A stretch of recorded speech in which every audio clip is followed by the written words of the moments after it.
So with the concept of Breatharianism as it is, why do you think humans evolved to need to eat? How the heck do I know? I think it's something that was, obviously, since the dawn of time, that's something that has been a practice for whatever reason, in whatever situation. But I can tell you now why people eat. And it's purely, as extreme as this may sound, it's purely entertainment. And it's purely because we want to. Simple as that. And I'm a champion for doing so, I can blame the food industry, I can blame this, blame that, all I want to. But at the end of the day, it's down to us as consumers, as human beings, to make a choice, for one, to take action, and it's down to us to follow our own intuition and try and break the cycle of addiction and emotional attachment. So at the end of the day, to me, the reason why people eat is simply because they want to. There's various emotional reasons, comfort eating. I mean, you've only got to look at the story of most obese people, morbidly obese people, and when you trace it back, there's always some kind of trauma at the root cause, So to answer the question, that's pretty much why I feel that we eat. Plus there's elements, the food industry plays its part, various ingredients, economics, once money gets in the game, things change. People want to create a reason for you to come back for more. Making tempting cooked treats, putting in sugar, salt, and everything when there's really no reason to. So there's various things feeding, pardon the pun, feeding off each other to create a cycle.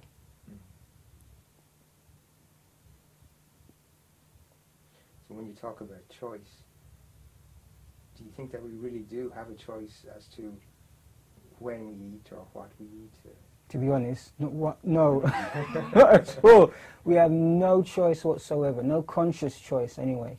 When I say it's up to us to make a choice, it's pretty much you have to decide whether to be a warrior or not. Whether you want to go through the trials and torments of breaking the cycle, of almost being like a crack addict, trying to break the addiction for no reason. I always say it's hard for an addict to break the cycle while they're in the cycle.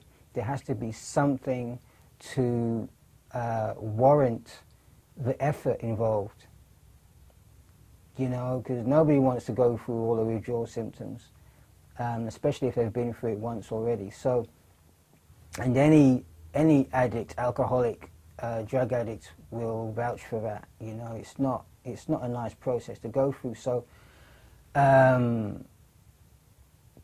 I feel that you've only got to look in the kitchens, in the fridges, in the cabinets, spice racks.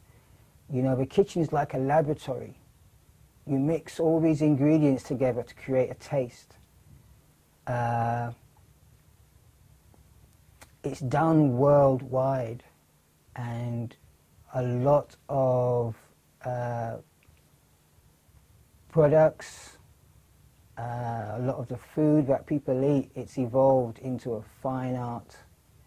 It really has. And the art is to get you to buy more, to cater to your pleasure senses.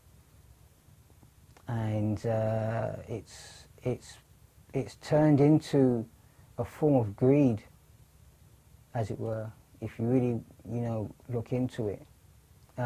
So no, we really don't have a choice, because the sources of where we get the food from, which most of the time is the food industry, they're making it pretty hard to have a choice, to have a conscious choice with what they make. You know, they with the marketing. You know, they market to children. They market to you know, with the blue ketchup, blue sodas, green sodas, all kinds of different ketchups and sodas. And you only to look at chips, crisps. It's one crisp, but there's hundreds of different flavors for the same crisp or chip if you're in America. Soy is the same thing. One product, soy or tofu, one product, but you have soy ice cream, soy cheese, soy chicken, soy bacon, soy beef, everything under the sun that they can flavor it as, you have it. The cooking process is still the same, but you have different flavors. So is it healthier? I don't know, but because, you know, the cooking process is the cooking process. It's destructive no matter how you want to dress it up. But no, I really do not believe that we have a choice. And one of the main reasons why I say that is obese people. I always go back to obese people. You know, there's so much, we're fighting a losing battle with sickness and disease and obesity. Now, if there was a choice, people would have been able to make that choice far earlier. Because do you really think that people would consciously allow themselves to get to morbidly obese, to where they're weighing 300-400 pounds? You know? So how does that happen? How do they get to that point? Because, well, there's numerous scientific studies that will say, confirm that eating a lot of these foods is like taking drugs. So there is that addiction, that emotional attachment. There is that manipulating the brain into thinking it's okay, into thinking that, no, you've not had enough, just keep going. You know, so that's why I say there is no choice. There is no choice. It's like an addiction. It's very much like, in my opinion, like an addiction, like an emotional attachment. Because it's from birth. Even before, when we was in our mother's womb, our mother ate cooked food. So we got cooked food. We got the same food she ate. So in a sense, we're like crack babies. Mm-hmm. You know, where it's just, that deep. It is that deep. Mm-hmm. So yeah, to me, we have absolutely no choice. But what about the nutrition aspect? People say we need to eat because of nutrition. If it was nutrition, then again, these obese people would be the healthiest people on the planet. They'd be eating themselves healthy. They'd be able to leap tall buildings. In fact, they'd be, to coin a phrase, over healthy. They'd be superhuman. But they're not. They're fighting sickness and disease. They're fighting mental illness, a lot of them. And the root cause is some kind of trauma, and the developing destructive effects of the food they're eating in the amounts that they're eating it in. Maybe not, you know, huge amounts in one sitting, but the quantity over a period of time of what they're eating. We're not taught to be conscious of what we're putting into our bodies. Because it's, for me, doing what I do, being a breatharian, an idiot, it's clear that there's cause and effect. And we're not taught to realize or pay attention to our body's signals when cause and effect comes into play. We're taught that what we do is we go to the doctor and we get some pills, and the pills sort it out so we can continue to eat the things that are causing us distress in the first place. So while we're taking these pills, Our bodies, it's like an endless fight, to and fro, a tug of war. So really, if food was here for nutrition, obese people, just one example, would be superhuman. Absolutely superhuman, tip-top, the healthiest people on the face of the earth. When instead it's the reverse. So would you say that food isn't all it's cracked up to be? Heck no, it's not. Because, you know, we're taught, I remember when I was a kid, we were taught that, you know, milk, meat, you had to eat those things and drink those things to be healthy and strong. You had the posters, you had the propaganda, you had the promotion of all of these things. You had to eat a certain amount of meals a day to be fit and healthy, fit and strong. You know, you had the picture of the muscle man, you know, associated with meat. And even now, the way they market burgers, you know, it's the whole manly thing. You're not a man unless you can eat burgers, unless you can eat meat. And if you don't eat meat, then you're not a man. You're not a real man. So we've been told all these things. And like I say, we're fighting a losing battle. After all these years of existence, of eating these foods, look at the state of the human society, hospitals, big pharmacy doing big business of our sickness and disease. You know, they're relying on us being sick for their business. Can you imagine that? And it's like when you take your car to a garage, and you hear these stories about when you take your car to a garage, they might fix what's wrong with it, but they'll make sure that they leave something else wrong with it, so you come back to the garage again. That's kind of like what our society and the use of food. You know, you eat, you get sick, you rely on the doctor, big pharmacy, pills, to get you well again, or to mask the symptom, and then you're off again. So you can eat, and the cycle until the body says, you know what, I'm just done, worn out, see ya, I'm out of here. And some organ goes, your liver goes, your kidneys go, something goes. And then, you know, you have to have that taken out. And then we call that aging process. It's just what happens. You know, you live, you eat, you drink, you party hard, you die. You know, in between that you get old, you have to have all your organs taken out, and that's it. Walking stick, bus pass, and that's it, you die eventually. And that's our life. So, you know, I feel that that's pretty much what our expectations are of life in our society these days. Okay.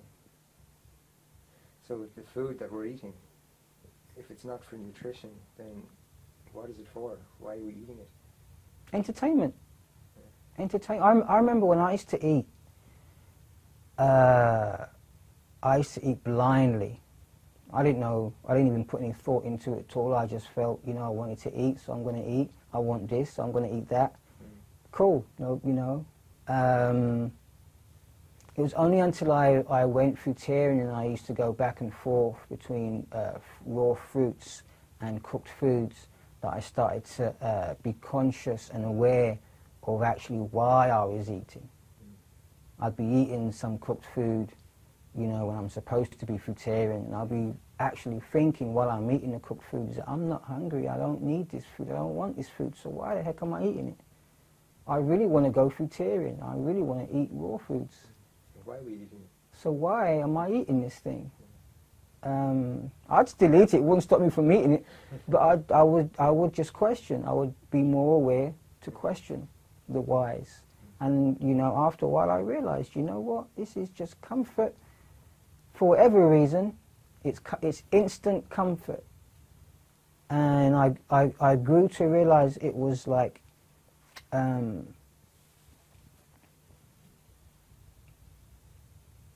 I was sacrificing instant comfort for long-term health. And it was almost like I was so addicted and so attached to this instant comfort that I would sacrifice my long-term health. My long-term health, you know, wasn't even a contest. It was like, long-term health, see ya, I'm going to get into this. And again, it's, you know, you've got active, addictive ingredients in the food that people eat that numbs yourself down to the point where you cannot make a correct, conscious decision. You know, it's unbelievably hard for people to get rid of products that are destructive to their mind, body and soul. In theory it sounds dead easy, but in practice it is unbelievably hard because you have become an addict. And that's pretty much the bottom line, really, when that's concerned, when it comes to why we eat what we eat.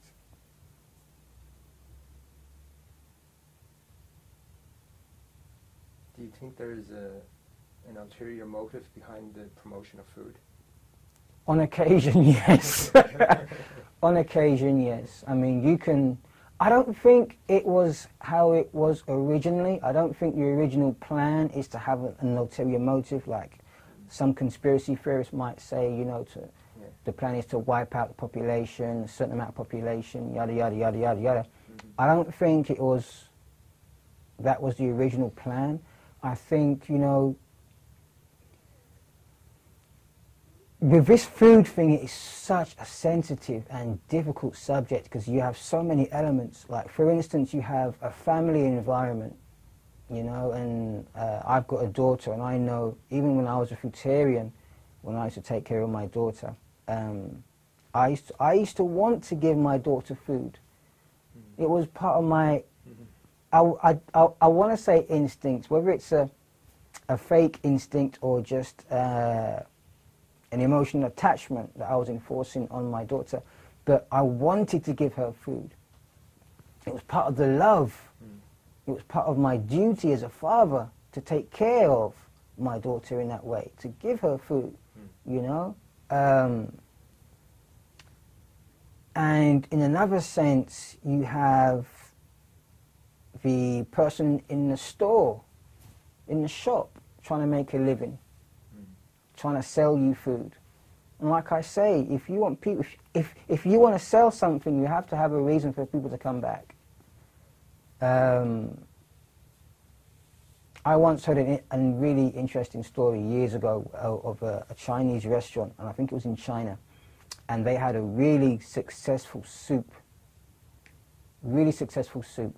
They had people literally queuing around the block, outside the store and around the block for this soup. And it was like, well, why is this soup so popular? This is incredible. It's incredible soup. And of course, nobody thought. They all just thought, because it tastes great, it tastes good. Turns out the owners or the chefs were putting crack in the soup.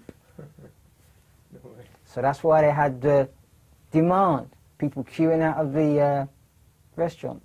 So you have to have people, you know, coming back for more. You have to almost guarantee that people will come back for more. So you have that element. And of course you have the conspiracy theorist element, which is perfect. I mean, they're finding all kinds of antidepressants and drugs, pharmaceutical drugs in the water supply. So, you know, heaven knows what people are eating, people are drinking, for what reason. But at the end of the day, the universal effect is destruction to the mind, body and soul, period. That is a universal effect. Whether it's vegan, whether it's vegetarian, whether it's uncooked, it's the cooking process, the refining and the processing of man-made foods that is destroying the mind, body and soul. It's totally numbing and desensitizing us as human beings, as divine human beings. My belief is, one of my beliefs, and it's getting a bit conspiracy theorist here, but is that maybe that food has evolved, or the purpose of food has evolved into getting us as divine human beings to forget who we actually were, where we came from.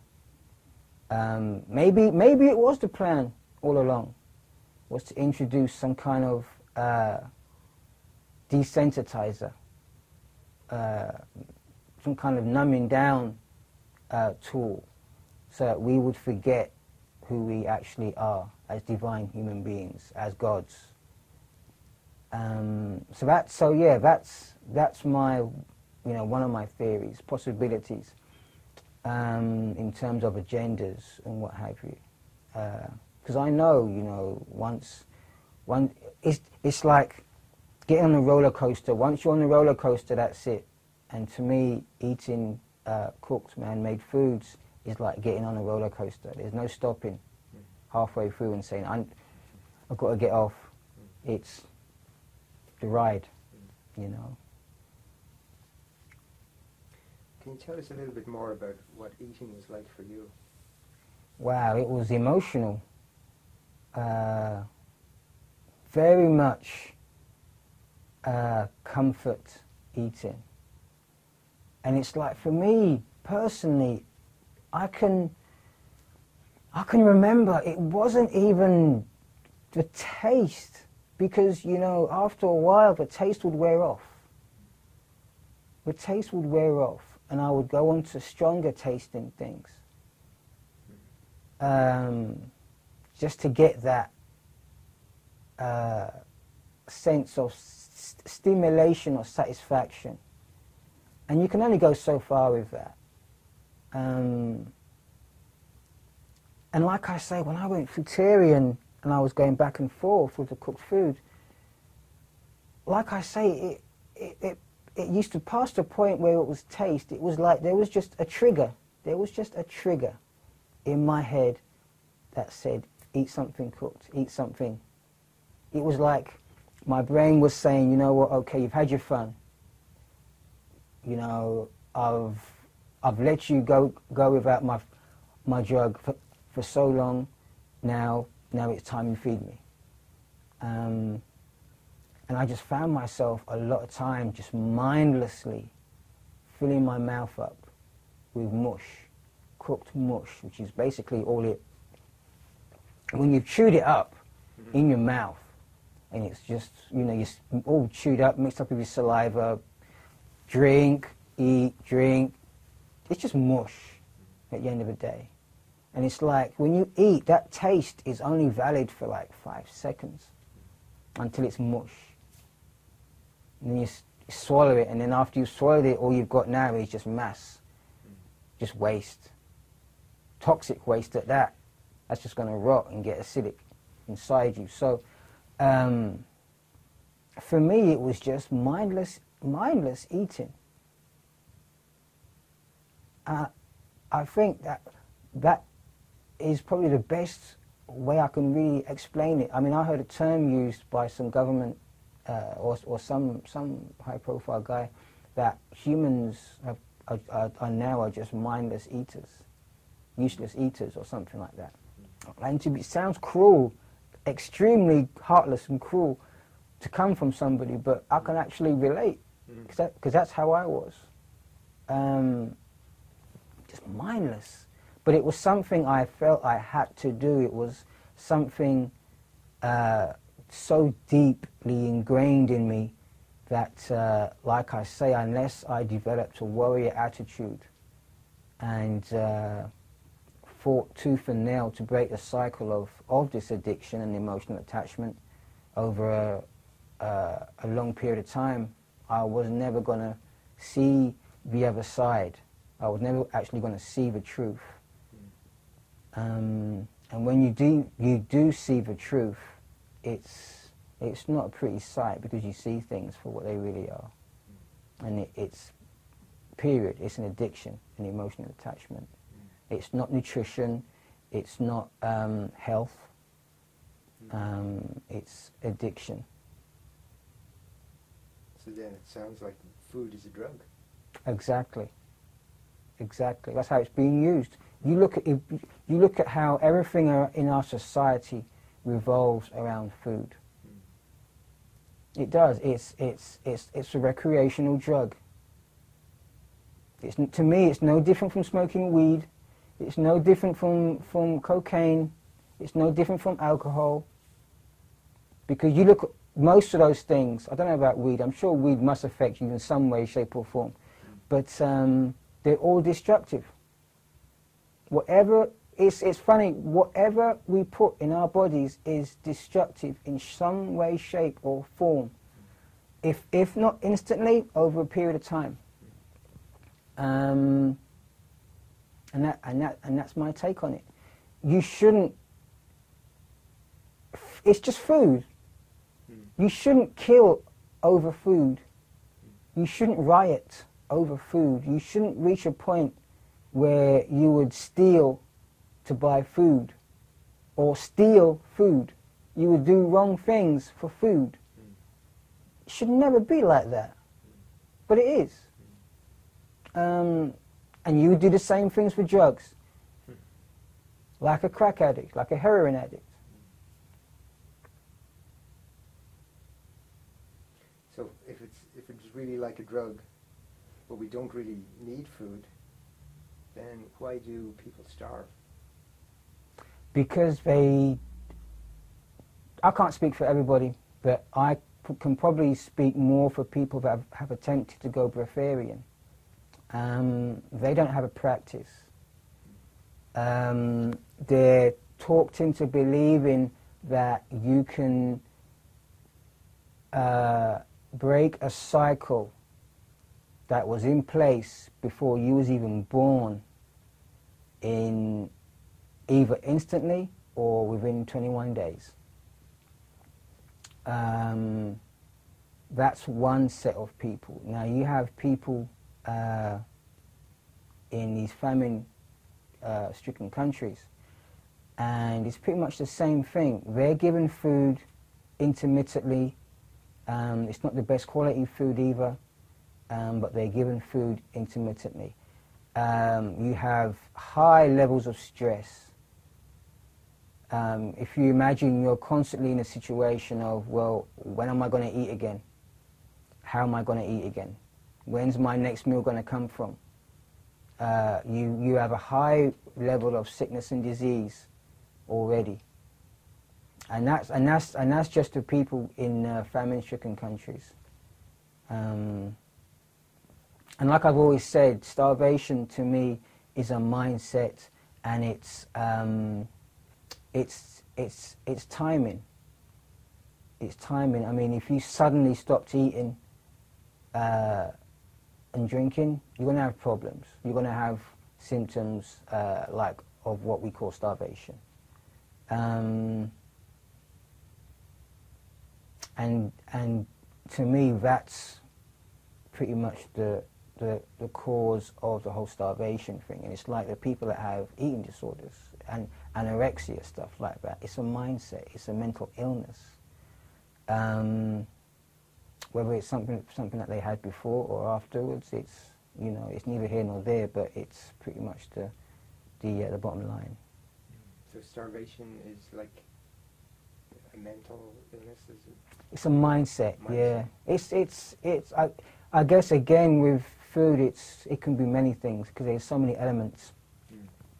You can try to connect the dots as much as you like, but there are so many elements to try and connect those dots with, because people, they do different things for different reasons. It's a very emotional thing when it comes to food. It's a very mental thing. Like I say, I used to eat mindlessly. Mindlessly.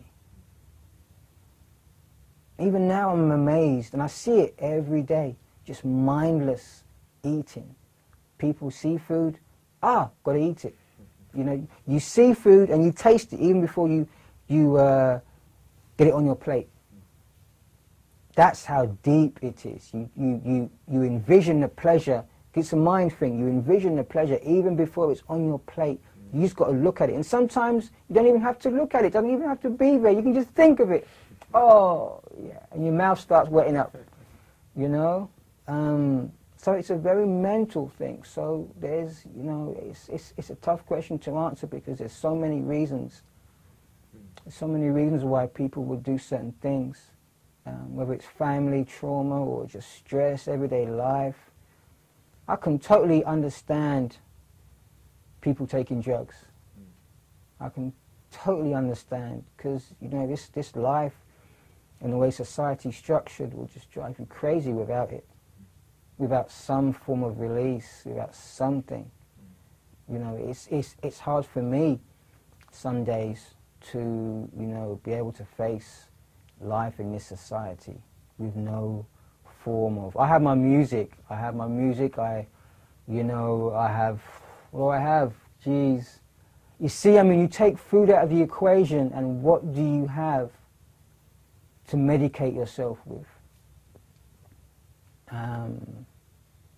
I have, like I say, I have music, and that straight away on the top of my head has always been a big one for me. I have my training, fitness. I try to do that as much as I can.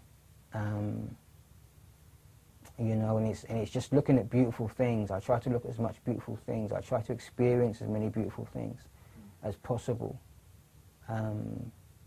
And even then, it's really... And I'll say it because I've got nothing to hide or nothing to prove, but I'll say it, it's hard going day by day in this society because it sucks.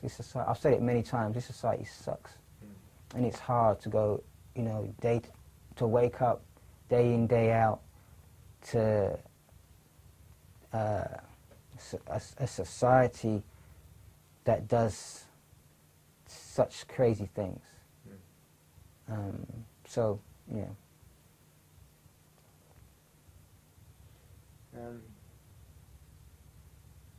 are people who say that you are what you eat. Do you believe that? I used to believe that. In some sense it's true, but then you think about it this way,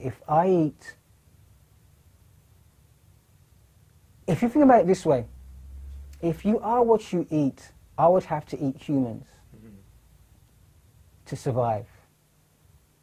I would have to eat, for me to be able to cut myself and heal, I would have to eat humans.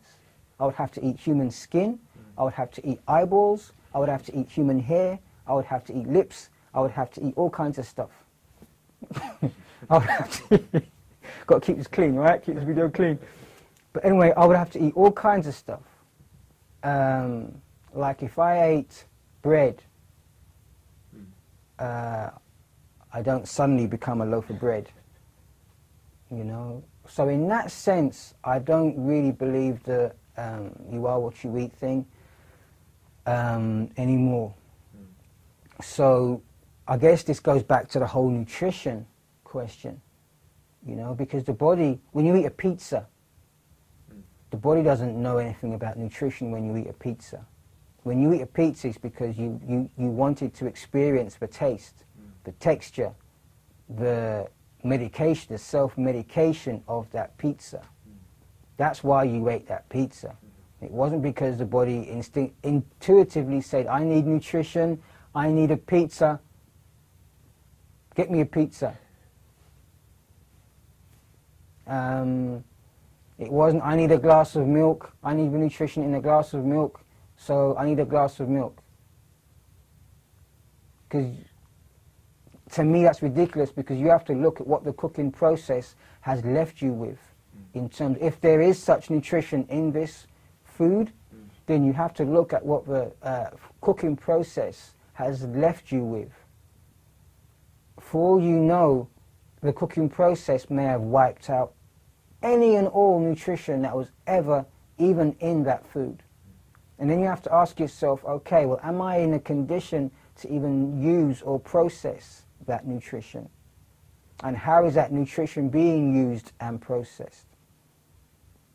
Because to me, I always say that the body functions in spite of food, not because of it. If I eat a loaf of bread, I don't suddenly start growing bread here or pizza here. I just don't do it. I grow hair. If my nails grow, but I don't grow pizza nails or bread nails. My nails grow. You know, if I cut my hand, blood comes out. Milk doesn't come out. Or pizza juice, oil, you know, blood comes out. So it's like I always say, the body functions in spite of food, not because of it. And that's something I strongly believe in. So what happens to the body when we eat food? It gets all messed up. When we eat cooked food, cooked and processed foods, the body sends out its white blood cells, its army, to defend itself against this invader. So that alone should be an indication as to what happens to the body. The body sees it as a danger. The body sees it as a danger. The body doesn't say, great, good stuff. That's the mind, our addicted mind. The body, actually functioning body, says, oh no, we can't handle that. And it sees it as a danger, and it sends the white blood cells to battle it. Doesn't stand a chance. But the point is that the body sees it as a danger. You know, where the cooked food dehydrates the body dramatically. It drains, basically, without going into all the scientific stuff, which I don't know of anyway, but without going into any of the long scientific stuff, basically it drains the body of its resources. It's like if you keep taking money out of your bank, pretty soon you won't have any money in your bank account. So that's pretty much what cooked processed foods does for you. It doesn't give you any, it doesn't put money in your bank account. It doesn't do anything like that. I always say it takes away, it always takes away. And that's how we're left with sickness and disease. We just end up wearing ourselves down, you know, draining our money from our account. So with all this sickness and disease, why do we still eat? Why do we still do it? Because we're addicted, old boy. We're addicted. We're addicted to it. And we have all these stories that we need to eat. Me as a breatharian, so many people hate me. So many people want to fight me, get angry at me. Because, you know, I go against everything that they have been taught to be true. You're supposed to eat to live. I do talks, and people say to me, you eat to live. You're supposed to eat to live. You know, and it's just, it's pressure, it's indoctrination, it's conditioning. Like I say, addiction and emotional attachment. And it's pleasure. I mean, why not? It's like, you ask anybody, why do you smoke weed? Why do you take drugs? Why do you smoke crack? Why do you take crack? Why do you do heroin? Why do you do this? At the end of the day, it's pleasure. You're an addict, why not? So with these addictive qualities and it being like a drug, do you think there should be a health warning on food?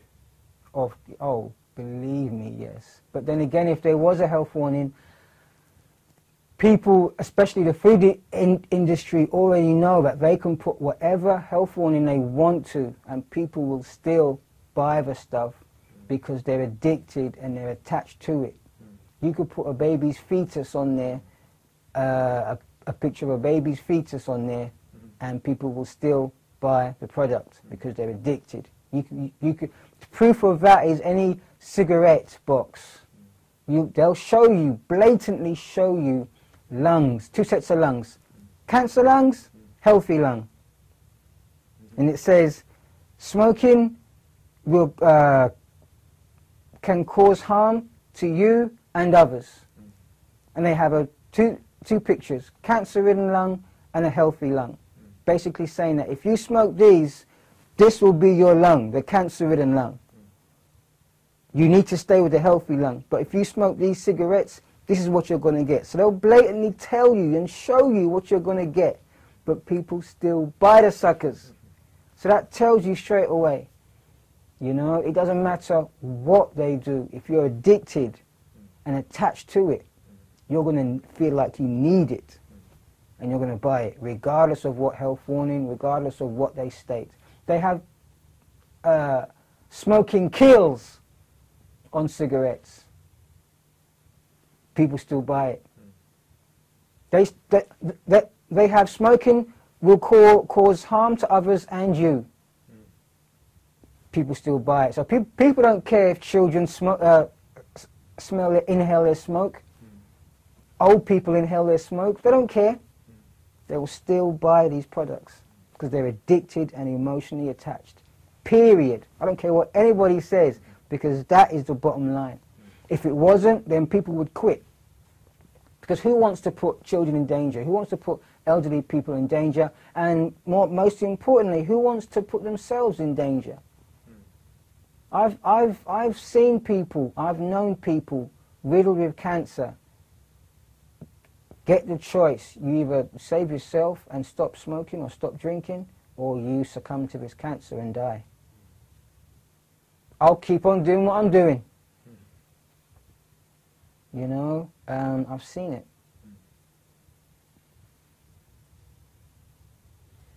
So, for somebody who wants to quit and then they want to get off cooked food, how long would you say it would take them to get off cooked food and go breatharian? If they wanted to go breatharian, depending on where they're from, and this is in no way me teaching anything, but really it's a lifelong practice.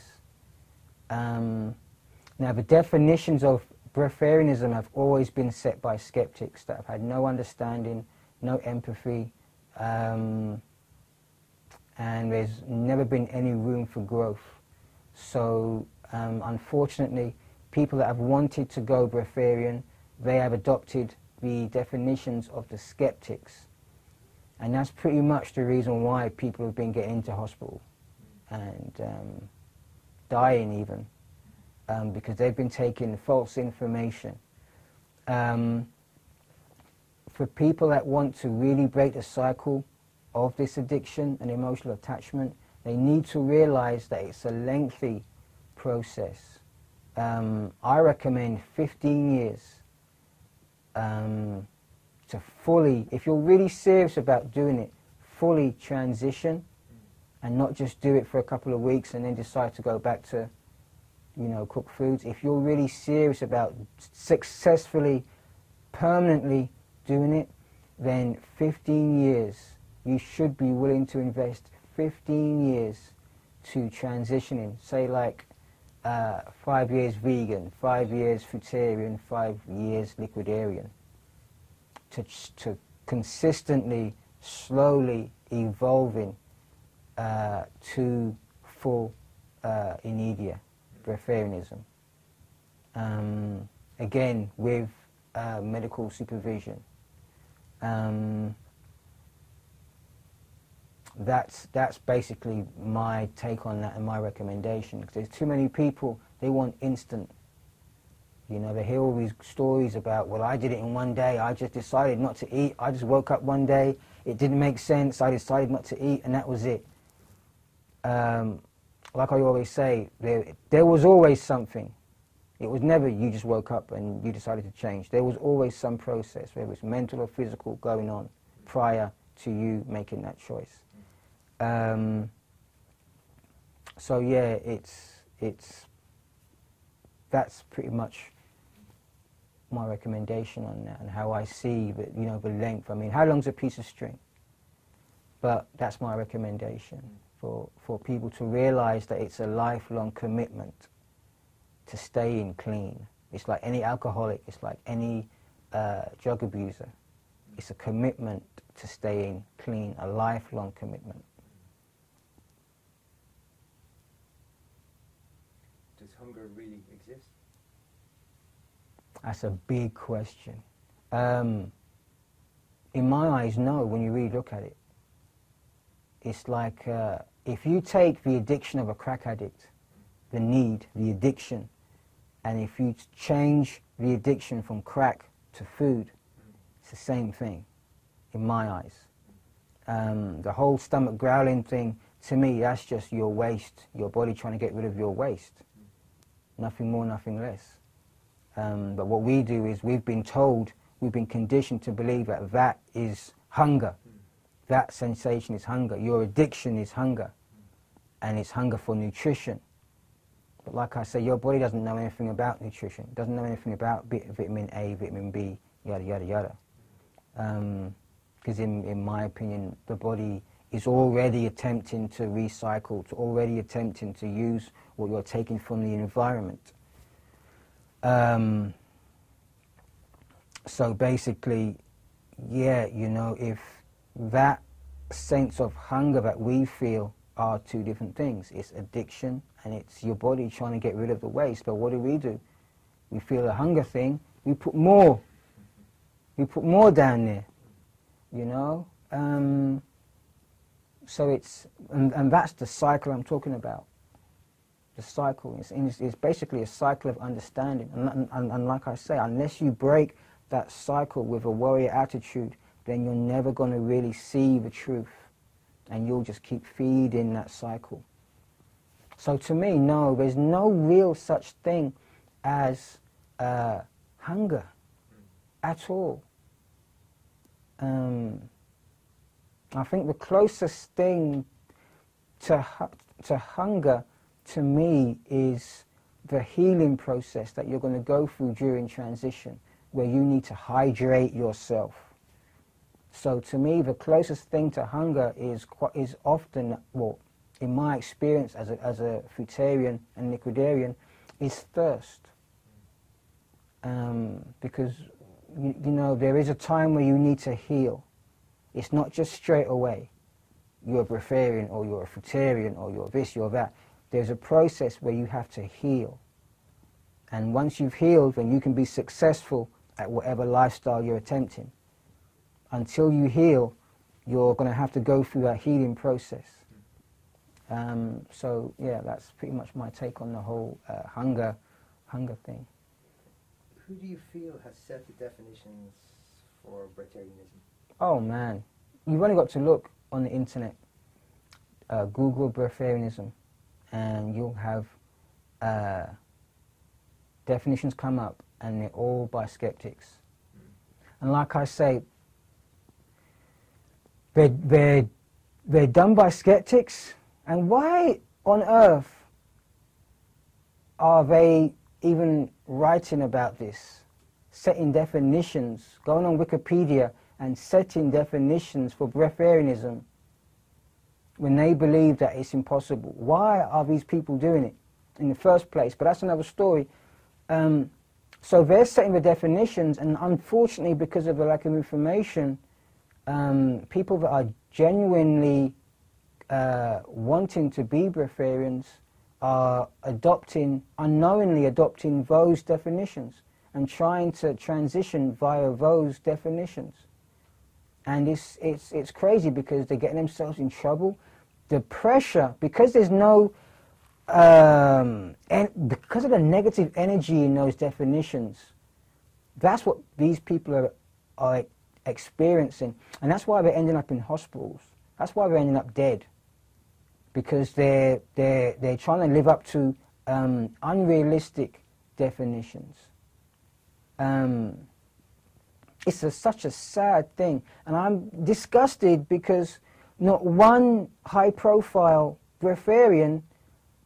I mean, you'll even see these definitions set by the high-profile breatharians. So I wonder what they're up to. There has been no high-profile breatharian that has set real definitions. None, not one of them.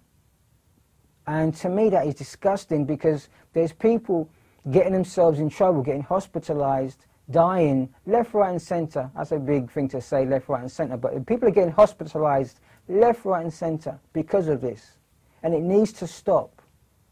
It really does need to stop. There needs to be some kind of guidelines set. You know, things like Wikipedia, I wouldn't expect to see anybody in their right mind even bothering with that, trying to reset that, because, you know, I've seen it happen myself. A skeptic will just come in, within 5 minutes, they'll have their definitions back up, because you can rewrite those things in no time at all. But on breatharian sites, high-profile breatharian sites, I don't see any definition of what breatharianism truly is, and that totally disgusts me. With my immediate society, I have actually drafted up new definitions, realistic definitions, and safety guidelines for people to work with, for people to look at, and you know, those will be up shortly for public view. But it's, you know what I'll say, I'm pissed off that it had to be me and not a high-profile breatharian. Because me, I'm nothing, I'm nobody. So it shouldn't be me. It should be these high-profile breatharians that are selling the books, that are making the money, that have got the public's attention, not me. Because I have to work 6 times harder because nobody knows me. Nobody wants to know me. Who am I? So, you know, it's just more work for me. But yeah, it's the skeptics. They are the ones that have made up these definitions for people to follow. Whether it was their intention for people to follow, or whether they felt they were doing the world a service by telling people what breatharianism is, or their opinion of what breatharianism is. But unfortunately, it's meant that, you know, people have taken those definitions to heart, and they've ended up harmed. So there needs to be more accountability. Oh, heck yeah. Yes. So much more accountability. It's gone are the days now where it's just like, you know, behind closed doors, homemade, do-it-yourself breatharianism. You know, where it's just rumours and hearsay. There has to be some structure. You go to Alcoholics Anonymous, they have a 12 steps program. You go to any drug rehabilitation centre, they have steps in place. They have structure. The same thing needs to be done with people that want to fast, whether it be spiritual reasons, whether it be temporary, because there's no rule book, there's nothing in the rules that say breatharianism has to be forever. That's a skeptic thing. That's a skeptic definition right there, that it has to be forever. You never eat or drink again. There's nothing in any rule books that say that. So for whatever reason, you know, there needs to be some kind of safety guidelines. And like I said, I've already drafted up safety guidelines, new definitions, and they'll be available shortly for people to see. What do you say to someone who asks you, how long do you think it takes to go breatharian? 15 years. I'm recommending 15 years. No more. No, none of this 3-week stuff. Yeah. To me, it takes 3 weeks to get an understanding of the fact that it's a long-term commitment. You know, you're not going to... If you want to do it permanently, if you want to stop messing around, none of this going back and forth, temporary, you know, back and forth, getting eating disorders, developing a mental illness, getting crap from society, you know, because they can see you going back and forth, they can see you in a state, they can see you looking terrible, and you don't know, you haven't got a clue what you're doing, you haven't got no comeback for them, you know. If you want to do a permanent transition. It's got to be slow, and it's got to be gradual, and it's got to be an evolution if you want to be successful. So I'm recommending 15, at least 15 years. How long did it take you? It took me 16. I would like to actually say it took me all my life to get to this point. But from the time I was Breatharian to now, it's roughly 16 years. And, you know, I'm not saying it based on my own experience either. The 15-year thing is actually something I've read before, and it strongly resonated with me, because the body has to have time to adjust mentally and physically. It's not going to do that within 3 weeks. It's not going to adjust and adapt in 3 weeks, and that's it. You're a successful breatharian, you've graduated, and that's it. You're a breatharian forevermore. It's not working like that for most people. I won't say all because I don't know all, but for most people it's definitely not working that way. Because it may work that way for you once you're in the company of your guru, you know, once you're all emotionally involved and invested in the guru and what the guru's saying. But as soon as you get back to your own life, your own, the fridge, the cupboard, stress, the children, the husband, the wife, relatives, you know, society, that crap, the crap that society brings, everything falls apart. So it's got to be a gradual and slow process. So how can somebody even begin to transition if it's going to take 15 years? Slowly. Yeah. Slowly, yeah. People just need to get it in their heads. Yeah. People need to get it in their heads. It's not a quick fix. It's not, it's a lifetime commitment, period. People need to stop looking for the quick fix. They need to stop looking for the gurus, looking for people to give them that quick fix. They need to be prepared to put the work in themselves, because that's the way they're going to learn. That's the way they're going to develop their own truth, is if they put the work in themselves. People can look at me, look at my history. I mean, I'll look at my videos on YouTube, and you can see my history. I've had to work and put the work in myself over years. I will tell you here and now, I messed up so many times. I quit and I went back and forth. I quit. There ain't nothing special about me, you know. So people need to get it in their heads. It's a lifelong commitment. And I learned so many things from messing up. I learned my trade from messing up. I'm so glad I messed up.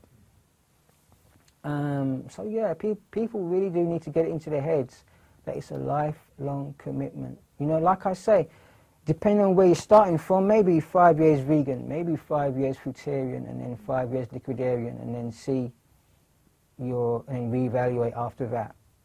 And you'll see it's so much more safer. There's not as much pressure. You know, you've got to allow yourself these mess ups. You don't learn anything by being perfect straight away. Nothing whatsoever. Everything I've learned wasn't learned because I knew how to do it already. It was learned because I messed up. I had to learn. I had to figure things out. I had to listen to my intuition. I had to discover my intuition. You know. What would you say to aspiring breatharians that want to learn more about this? I would say to go to my website, which is my YouTube channel, immediatesociety.com. And because I don't talk to people, it's one of my things now. It's one of my safety guidelines now. I don't talk to people unless I know that they're seeking medical attention, medical help, unless I can contact their medical help, if they can give me a reference. Otherwise, I'm not contacting people. or communicating with people. Because like I've always said, there's a lot of crazy people around. There's a lot of do-it-yourself breatharians. You know, so no more of that. They've always scared me. So no more of that. Like I say, so it's about time we put some structure into this thing. Put some accountability onto these people. They're not just going to contact me and expect me to spoon-feed them information. So yeah, if you're not prepared to do all that, then you can just watch my videos. And probably if you're not prepared to do all that, then you're not going to be willing to watch my boring videos, because my videos are like about 3 hours long each one, so it takes some commitment.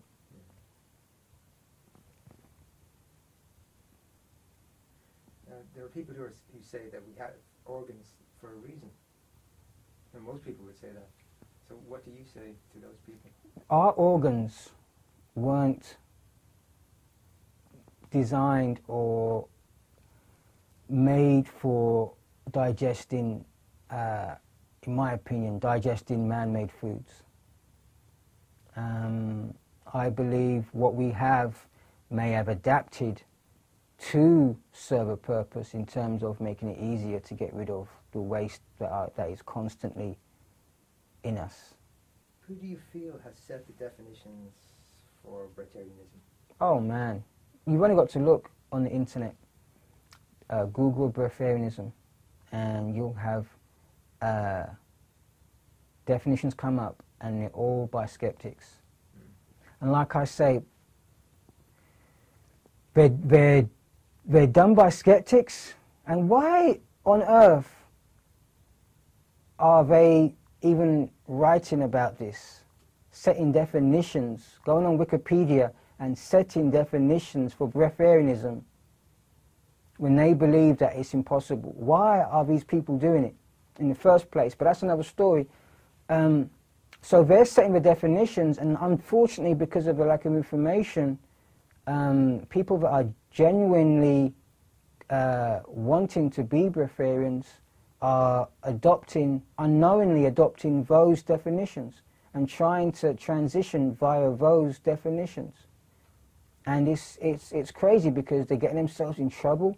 The pressure, because there's no, because of the negative energy in those definitions, that's what these people are experiencing. And that's why they're ending up in hospitals.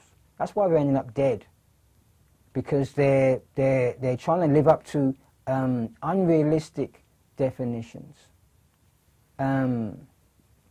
It's such a sad thing, and I'm disgusted because not one high-profile breatharian, I mean, you'll even see these definitions set by the high-profile breatharians.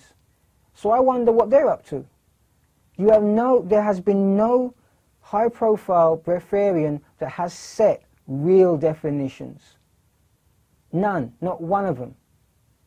And to me that is disgusting, because there's people getting themselves in trouble, getting hospitalized, dying, left, right and center. That's a big thing to say, left, right and center, but people are getting hospitalized left, right and center because of this. And it needs to stop. It really does need to stop. There needs to be some kind of guidelines set. You know, things like Wikipedia, I wouldn't expect to see